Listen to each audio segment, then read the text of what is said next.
Okay, so we're doing a quick test of latency for different triggering circuits. So starting with our function generator, we're doing two channels of square waves. We have a 5 volt and a 10 volt square wave on channel 1 and channel 2 respectively. The 5 volt is for powering the opto isolator, that's here. The 10 volt is powering this 12 volt relay, a little low, but that's the maximum the signal generator can output, but the relay seems to be behaving fine. So two different LEDs. This is the output of the opto isolator and the output of the relay. Those are all being fed up into our oscilloscope. So we've got 3 channels running. The first channel, yellow, is the output directly from the function generator.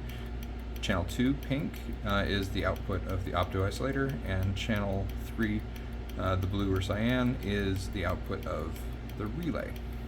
So first thing we can see is there's a lot of bounce on the relay. That's to be expected.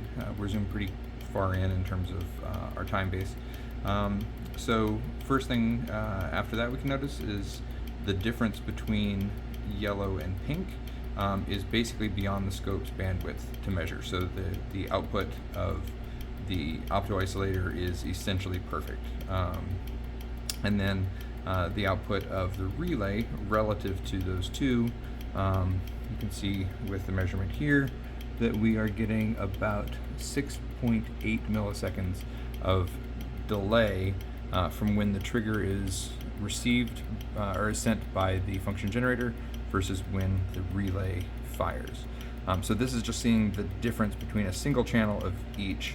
The next thing we'll be testing is how multiple channels, so multiple relays running at the same time from the same input signal, and multiple opto isolators running at the same time from the same signal, if there is a difference in latency from one channel to the next using the same technology.